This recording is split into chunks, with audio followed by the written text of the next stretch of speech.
এক হাত দিয়ে ওর কোমরটা আর এক হাত দিয়ে ওর ঘাটটা ধরে একটা মোচড় দিয়ে মুন্ডুটা ছিঁড়ে ফেলল সে। তারপর একটা বিরাট কড়াইয়ের মধ্যে ফেলে উনুনে আগুন জ্বেলে দিল। কিছুক্ষণ পরে কাপ্তেনের দেহের আধ সেদ্ধ মাংসপিণ্ডটা তুলে গোগ্রাসে খেতে থাকলো সে। খুব তৃপ্তি করে খেয়ে মোটা মোটা হাড়গুলো মেঝের ওপর ছুঁড়ে ছুঁড়ে ফেলতে লাগলো। সফটুনস FM বাংলা অডিও চ্যানেল এবারে আপনাদের জন্য নিয়ে এসেছে সিন্দবাদ নাবিকের তৃতীয় সমুদ্রযাত্রা। টেবিলে খানাপিনা সাজানো ছিল। বান্দারা উপস্থিত অভ্যাগতদের সকলকে খানাপিনা দিল। খাওয়া দাওয়া শেষ হলে বৃদ্ধ সিনবাদ কুলি সিনবাদকে 100টা সোনার মোহর দিয়ে বলে, এটা রাখো, আমি খুশি হয়ে দিলাম। কুলি সিনবাদ কৃতজ্ঞ চিত্তে গ্রহণ করে তার দান। মহা আনন্দে সে বাসায় ফিরে আসে। পরদিন খুব সকালে ঘুম থেকে উঠে রোজু নামাজ আদি সেরে আবার সে বৃদ্ধ সিনবাদের প্রাসাদের দিকে রওনা হয়। সিনবাদ নাবিক তারই প্রতীক্ষায় বসেছিল। তাকে আদর করে কাছে বসায়। কিছুক্ষণের মধ্যেই এক এক করে আবার সব অতিথি অভ্যাগতরা এসে হাজির হয়। যথারীতি টেবিলে সাজানো ছিল সকালবেলার নাস্তা। বন্ধুগণ, আল্লাহ যে সর্বশক্তিমান সে তো আমরা সবাই জানি, কিন্তু তার অসাধারণ জ্ঞান, বুদ্ধি, বিচক্ষণতাও মানুষের চাইতে অনেক অনেক বেশি। তা না হলে যে বিপদে পড়ে একদিন আমার প্রাণ সংশয় ঘটেছিল, এই রকম বিত্ত বৈভবের মধ্যে মহানন্দে দিন কাটাতে কাটাতে আবার সেই প্রাণঘাতী বিপদের মধ্যে পা বাড়াবো কেন? যথা সময় তিনি আমার মন থেকে সেই সব আতঙ্ক ভয় মুছে নিয়েছিলেন। তাই আবার আমার সমুদ্র যাত্রার বাসনা হলো। বাগদাদে বসে বসে একঘেয়ে আনন্দের জীবন আর আমার ভালো লাগলো না। কোনো বৈচিত্র্য নেই। কুঁড়ের মতো ঘরে বসে বসে বিলাস বেসনের মধ্যে দিন কাটাবো, আমার রক্তের ধারা সেরকম নয়। তাই আবার একদিন ঘর ছেড়ে বেরিয়ে পড়ি। এবার আমি আর ভারী ভারী মোটা সওদা সঙ্গে নিলাম না। বিদেশের বাজারে আরবের মূল্যবান আতর নির্যাসের কদর খুব বেশি। এছাড়া বাগদাদের সূক্ষ্ম শিল্পকর্ম অন্য দেশে চড়া দামে বিক্রি হয়। পয়সার তো আমার অভাব নেই তখন। অনেক অর্থ ব্যয় এই সব বিলাসের সামগ্রী সংগ্রহ করে বাসরাহে এসে পৌঁছলাম। এখান থেকে দুনিয়ার প্রায় সব জায়গারই জাহাজ ছাড়ে। বাসরাহ গিয়ে একদল সচ্চা মুসলমান সদাশয় সওদাগরের সঙ্গে আমার দোস্তি হয়ে গেল। তারাও বাণিজ্যে যাবে। ভালো সঙ্গী দল পেয়ে আমিও ভিড়ে গেলাম তাদের দলে। দিনক্ষণ দেখে আল্লাহর নাম নিয়ে একদিন জাহাজে চেপে বসলাম আমরা।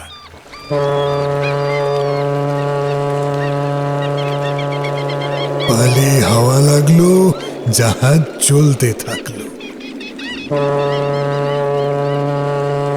এক এক করে অনেক বন্দর আসে। শহরে শহরে আমরা সওদা ফিরি করি।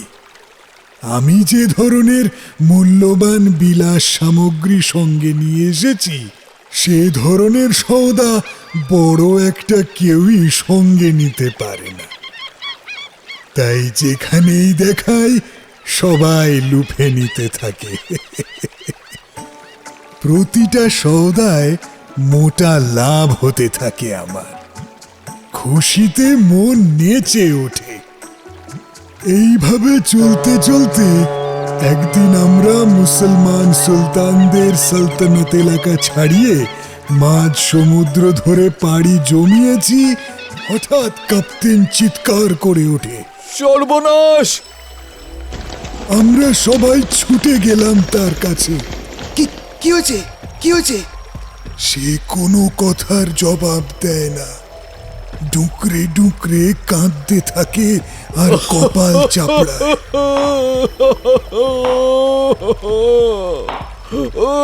আমরা অধৈর্য হয়ে জিজ্ঞাসা করি, কি হয়েছে? বলবে তো কি হয়েছে। কাপ্তেন তখন পাগলের মতো প্রায় মাথার চুল আর জামা কাপড় ছিঁড়ছে।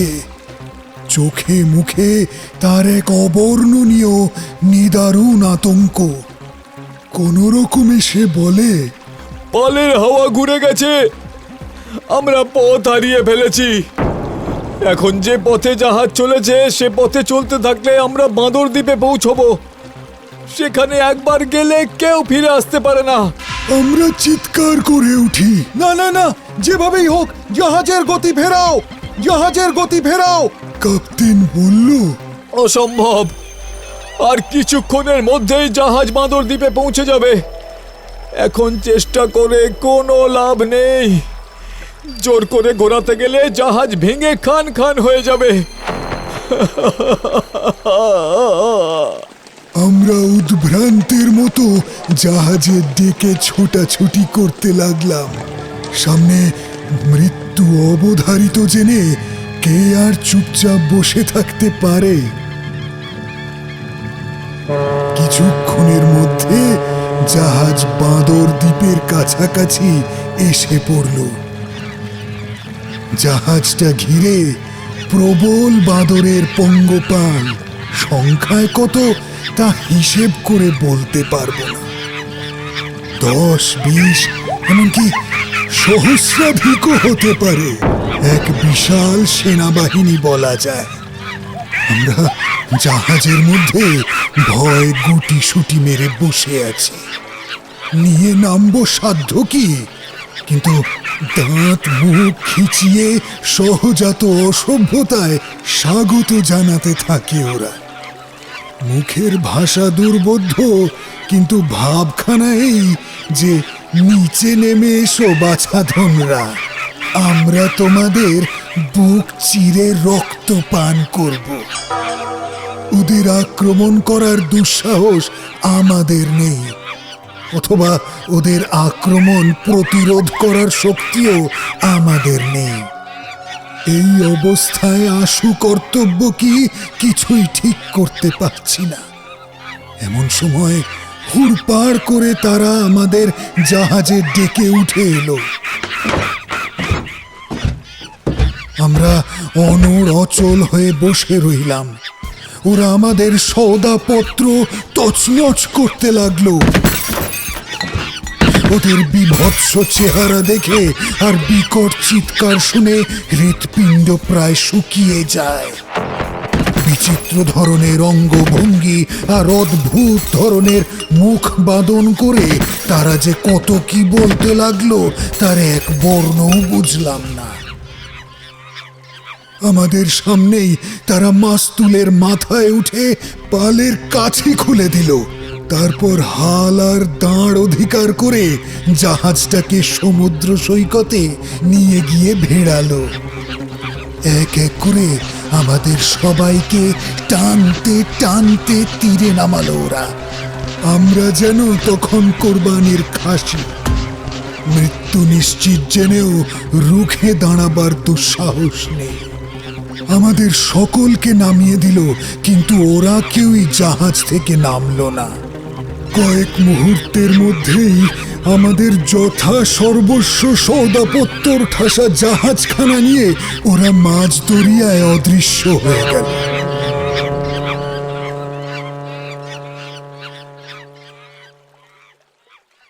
আমার মতো অনেকেই বুক ভাঙা কান্নায় ভেঙে পড়ল।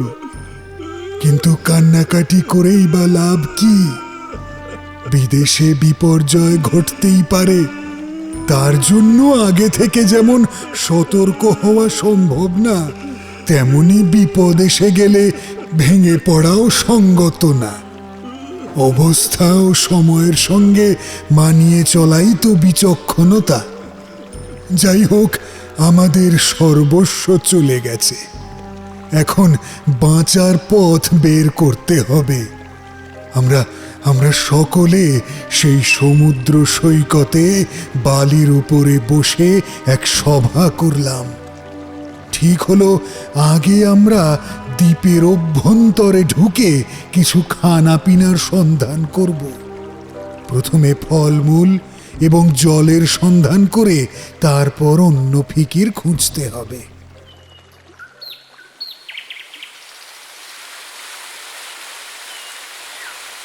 সমুদ্র তীর থেকে খানিকটা ভিতরে ঢুকতেই নানা রকম পাকা মিষ্টি ফল আর ঝর্ণার জলের খোঁজ পাওয়া গেল।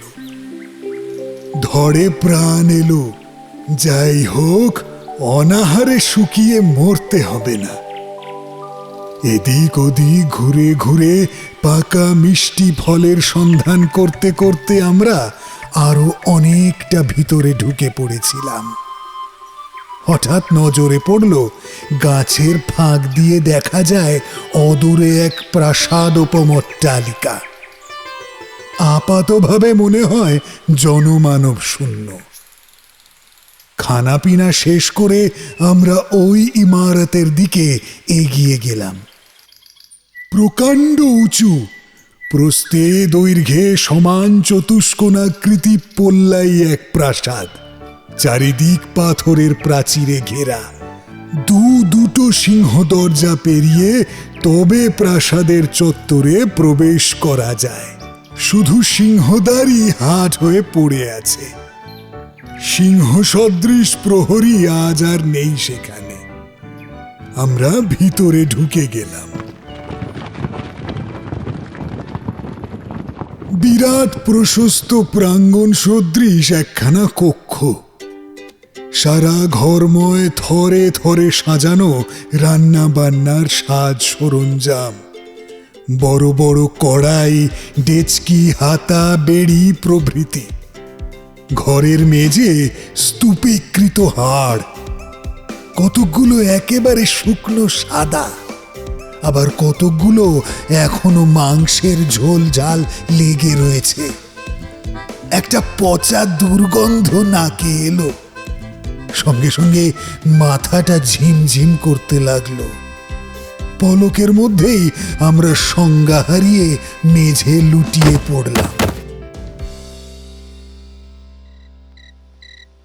সূর্য সবে পাটে বসেছে, এমন সময় বাজ পড়ার মতো হুংকারে আমাদের তন্দ্রা ভাব কেটে গেল।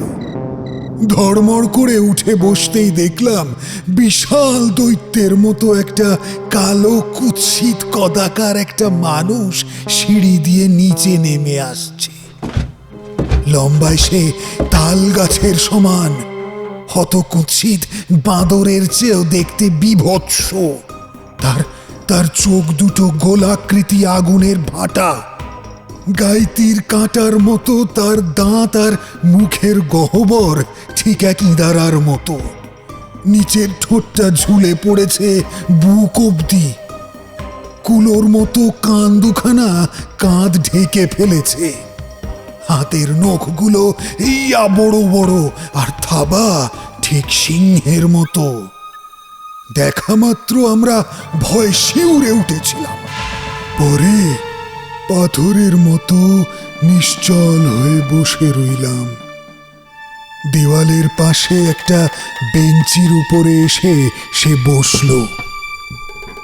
এক এক করে আমাদের সকলের উপর চোখ ঘুরিয়ে দেখে নিল।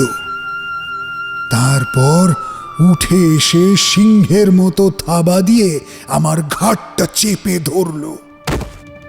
তারপর ছোট্ট একটা ইঁদুর ছানার মতো আমার দেহটাকে শূন্যে তুলে এদিক ওদিক ঘোরাতে থাকলো।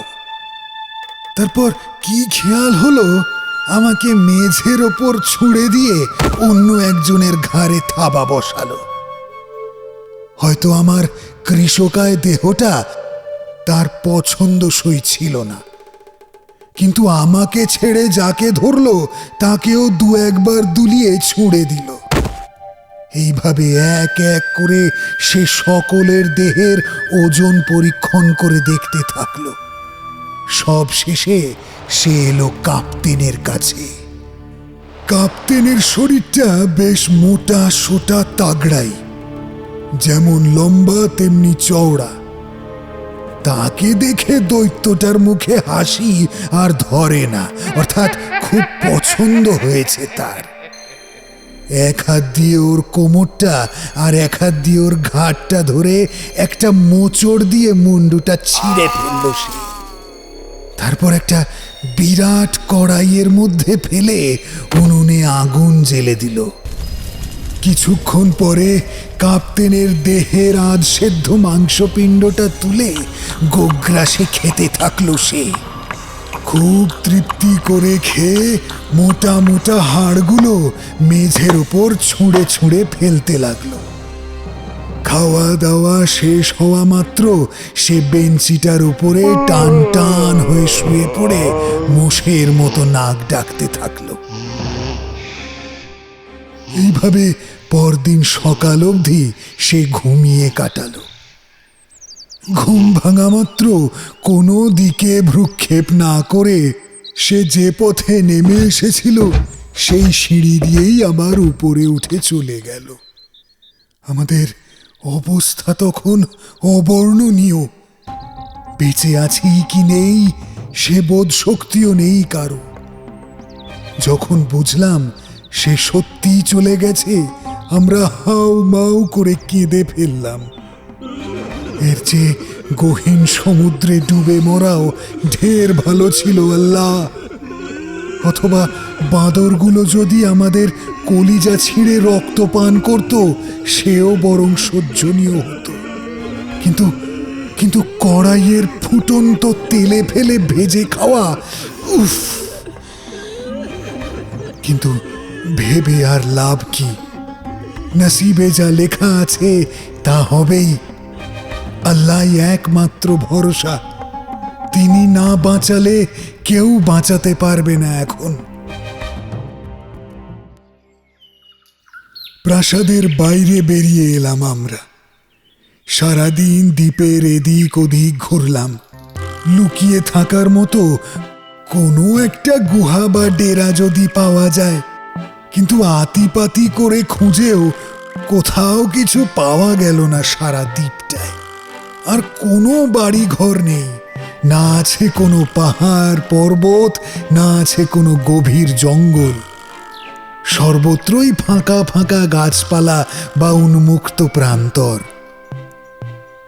সন্ধ্যা নেমে এলো। আমরা নিরুপায় হয়ে আবার সেই রাক্ষসপুরীতেই ফিরে এলাম। এছাড়া উপায় বা কি?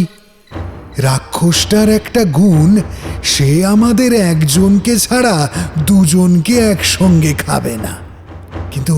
কিন্তু এই অরক্ষিত গাছতলায় রাত কাটানোর কি ভরসা? হয়তো এক রাতেই সদলে সকলে প্রাণ খোয়াবো আমরা। তার চাইতে যার নসিবে যা আছে তাই হবে। রাক্ষসপুরীতেই যাওয়া যাক। যার বরাত খারাপ, আজ রাতে তার প্রাণ যাবে। আমাদের বেশিক্ষণ অপেক্ষা করতে হলো না। কিছুক্ষণের মধ্যেই দৈত্যটা হুঙ্কার ছাড়তে ছাড়তে নেমে এলো। আবার সে গত রাতের মতো এক এক করে সকলের দেহ পরীক্ষা করে দেখতে থাকলো কোনটা ওজনে বেশি ভারী। শেষ পর্যন্ত একজনকে বেছে নিয়ে একই কায়দায় আধা সিদ্ধ করে খেয়ে আবার বেঞ্চে শুয়ে মোষের মতো নাক ডাকতে লাগলো। যথারীতি পরদিন সকালে ঘুম থেকে উঠে কোনো দিকে ভ্রুক্ষেপ না করে সে আবার উপরে উঠে গেল। আমরা ঠিক করলাম, না, এটা নারকীয় বিভৎস ব্যাপার। আর সহ্য করা যায় না। এর চেয়ে সমুদ্রে ঝাঁপ দিয়ে আত্মহত্যা করা ঢের ভালো। মরিয়া হয়ে উঠেছি সকলে, আর যা হয় একটা এসপার ওসপার করতেই হবে। আমাদের একজন উঠে দাঁড়িয়ে বলল, শোনো ভাই সব, নিজেরা নিহত হওয়া অথবা আত্মহত্যা করার চেয়ে এই শয়তানটাকে হত্যা করার ফিকির খোঁজা কি ভালো নয়?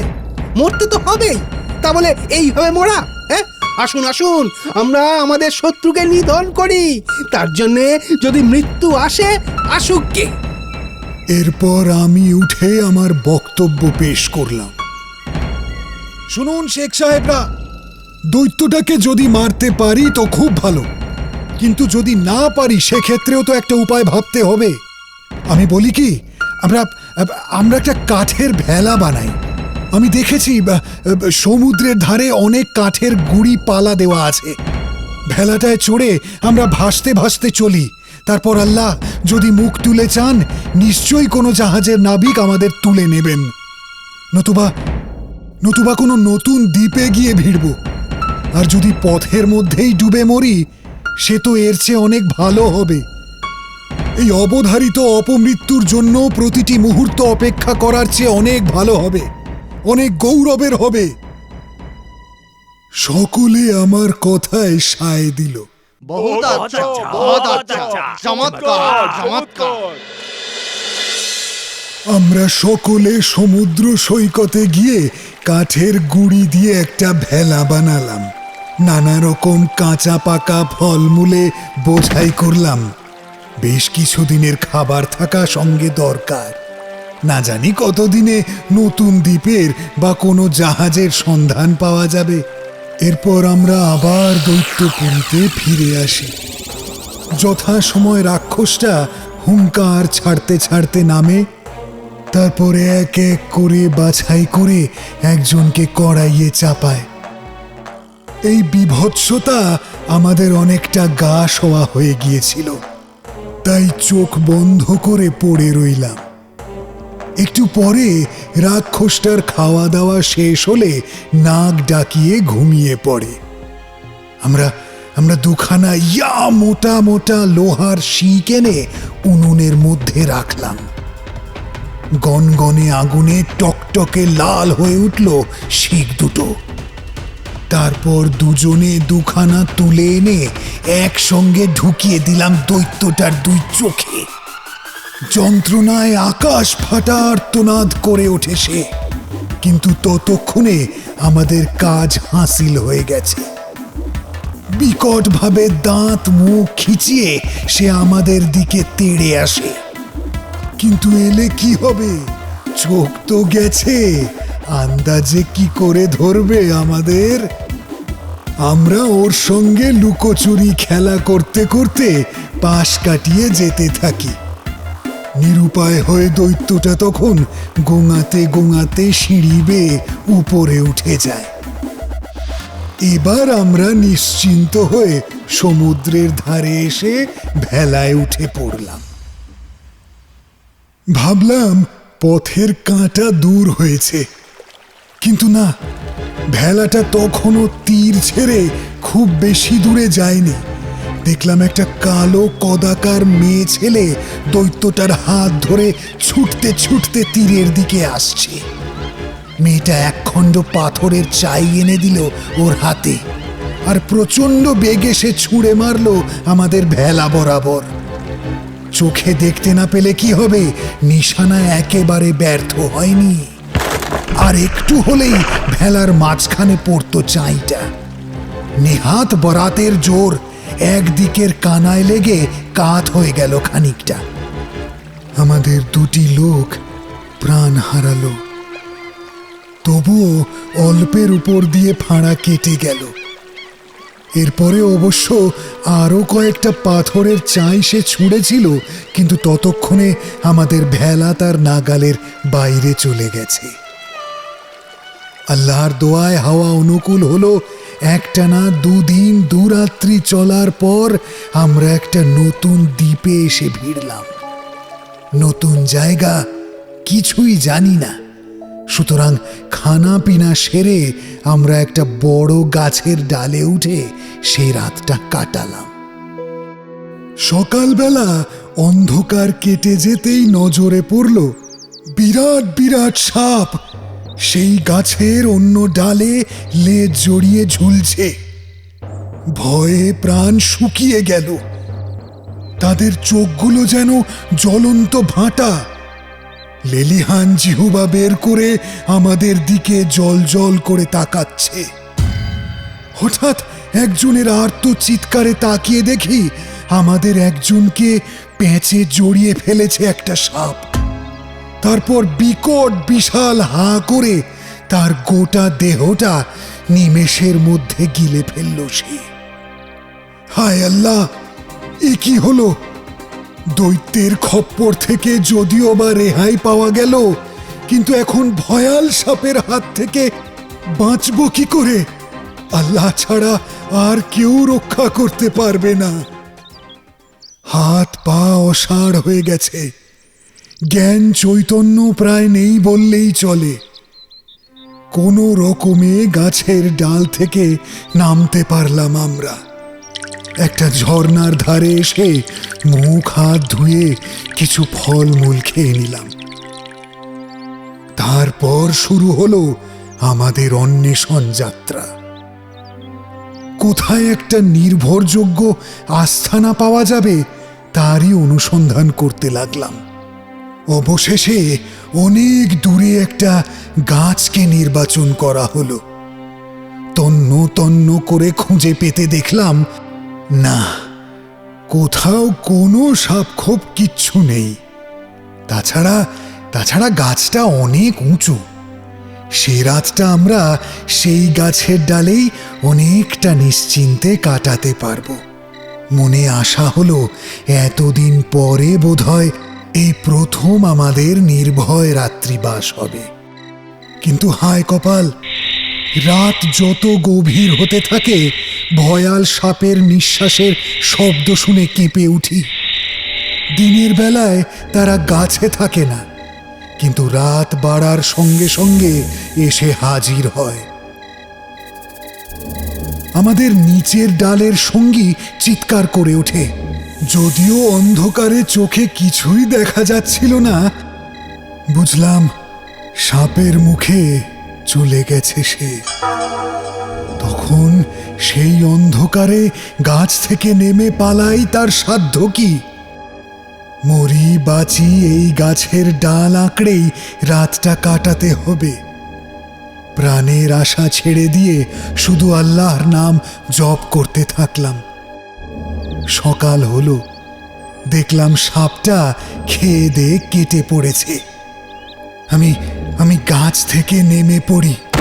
তখন আমার মাথায় শুধু একমাত্র চিন্তা, এই সাপ পুরী থেকে পালাতে হবে। আবার সমুদ্রেই পাড়ি জমাবো। তাতে যদি ডুবেও মরি কোনো দুঃখ নেই। সমুদ্রের দিকে চললাম। কিছু দূর যেতেই আমার বিবেক বাধা দিতে লাগলো। সামান্য সাপ খোপের ভয় যদি পালাতে হয়, তবে দেশের সুখ বিলাস ছেড়ে পরবাসের দুর্ভোগ পোয়াতে বেরোবার কি দরকার ছিল? ভাবলাম না, পলায়ন নয়, সাপের হাত থেকে নিজেকে রক্ষণ করে চলতে হবে। সেই উপায় খুঁজে বের করতেই হবে। সুতরাং আবার ফিরে এলাম। কতকগুলো টুকরো টুকরো কাঠ জোগাড় করলাম। দুপায়ে বাঁধলাম দুখানা। তারপর কোমর থেকে গলা অবধি বুক পিঠ ঢেকে আরো কয়েকটা কাঠ বাঁধলাম। দু হাতে বাঁধলাম দুখানা। এইভাবে অনেকগুলো কাঠের টুকরো দিয়ে সারা শরীরটা মুড়ে ফেললাম। এবার যদি সাপ আমাকে আক্রমণও করে, গিলে ফেলতে পারবে না। আমার এই কায়দায় সে রাতটা আমি সাপের হাত থেকে বাঁচাতে পেরেছিলাম নিজেকে। রাত বাড়ার সঙ্গে সঙ্গে একটা ময়াল সাপ এসে আমাকে গ্রাস করার চেষ্টা করলো, কিন্তু দুদস্তুর কাঠের বাধা সে কিছুতেই মুখে পুরতে পারল না। কিছুতেই কায়দা করতে না পেরে শেষে সাপটা আমাকে জড়িয়ে ফেলল। কিন্তু কিন্তু তাতেও আমার কিছু অসুবিধে হলো না। তার পেঁচের বাঁধন কাঠের গায়েই আটকে থাকলো, আমার দেহে কোনো আঘাত করতে পারল না। এইভাবে সাপটা সারাটা রাত আমার সঙ্গে লড়াই করে ক্লান্ত হয়ে ভোরবেলা কেটে পড়ল। যখন আমি নিশ্চিতভাবে বুঝলাম সাপটা চলে গেছে, তখন কাঠের টুকরোগুলো এক এক করে খুলে ফেললাম সব। সারাটা রাত এই কাঠের বন্ধনে কাটিয়ে শরীরটা অবশ অসাড় হয়ে গেছে। ঝর্ণার পাশে গিয়ে হাত মুখ ধুয়ে কিছু ফলাহার করে উন্মুক্ত সূর্যালোকে ঘাসের বিছানায় শুয়ে পড়লাম। এইভাবে অনেকক্ষণ আয়েশ করার পর ধীরে ধীরে সমুদ্রের দিকে চলতে থাকি। হঠাৎ একটা মাস্তুল চোখে পড়ল। ছুটে আরো কাছে যেতেই পরিষ্কার দেখতে পেলাম একখানা জাহাজ চলে যাচ্ছে। আমি দু হাত নেড়ে তারও স্বরে চিৎকার করে ডাকতে থাকলাম, কিন্তু মনে হলো কেউ শুনতে পেল না। তখন আমার মাথার পাগড়ি খুলে জোরে জোরে দোলাতে থাকলাম। এবার কাজ হলো। বুঝলাম ওরা আমার পাগড়ি নাড়া দেখতে পেয়েছে। কিছুক্ষণের মধ্যেই কাপ্তেন জাহাজের গতি ঘুরিয়ে দ্বীপের কাছে এসে ভিড়ল। ওরা আমাকে তুলে নিল জাহাজে। ওরা আমাকে নতুন সাজ পোশাক দিল, খানা পিনা দিল। আমি আবার নতুন জীবন ফিরে পেলাম। জাহাজের কাপ্তেন খালাসিদের বললাম আমার বিচিত্র অভিজ্ঞতার কাহিনী। তারা শুনতে শুনতে আমার দুঃসাহসিকতার তারিফ করে বলল, আল্লাহ তোমার সহায় আছেন, তাই এই বিপদেও প্রাণ রক্ষা করতে পেরেছো। এরপর আমরা বেশ সুখেই দিন কাটাতে থাকলাম। জাহাজ চলতে চলতে একদিন সালাহিতা দ্বীপে এসে নোঙর করল। সওদাগররা নেমে শহরের দিকে চলল কেনা বেচা করতে। জাহাজের কাপ্তেন আমাকে ডেকে বলল, দেখো, তুমি তো ভাগ্যের বিপর্যয়ে আজ নিঃসম্বল গরিব। এক কাজ করো, আমার এই জাহাজে বাগদাদের এক সওদাগরের কিছু সওদাপত্র আছে। পথের মাঝখানে তাকে আমরা হারিয়ে ফেলেছি। তুমি সেই জিনিসপত্রগুলো এখানকার শহরে নিয়ে গিয়ে বিক্রি করার চেষ্টা করো।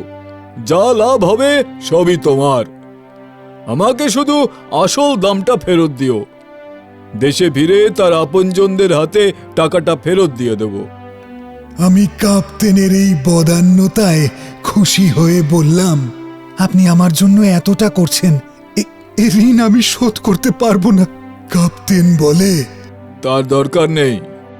যাও, আমি খালাসিদের বলে দিচ্ছি, তোমাকে গাঁটরিগুলো বের করে দেবে। কাপ্তেনের হুকুমে খালাসিরা গাঁটরিগুলো বাইরে আনলো। আমি দেখে অবাক হলাম। গাঁটরিগুলোর উপরে আমার নাম সিন্দবাদ নাবিক লেখা রয়েছে। আনন্দে লাফিয়ে উঠলাম। এসব তো আমারই জিনিস। গতবারের সমুদ্র যাত্রার সময় এক দ্বীপে নেমে যথাসময় জাহাজে ফিরতে পারিনি আমি। জাহাজ ছেড়ে চলে গিয়েছিল। কাপ্তেন সব শুনে আমাকে ভালো করে লক্ষ্য করলো। তাই তো, তুমি তো সেই সওদাগরই বটে। তাহলে তো ভালোই হলো, তোমার জিনিস তুমি ফিরে পেলে, আর আমিও একটা দায় থেকে রেহাই পেলাম। যাও, এবার শহরে গিয়ে বেশাতি করে এসো। সেই সব জিনিসপত্র বেশ চড়া দামে বিক্রি করে অনেক মুনাফা করলাম আমি। এরপর আমরা দেশে ফিরে আসি। এই হচ্ছে আমার তৃতীয় সমুদ্র যাত্রা। এরপর তোমাদের শোনাবো আমার চতুর্থ যাত্রার কাহিনী।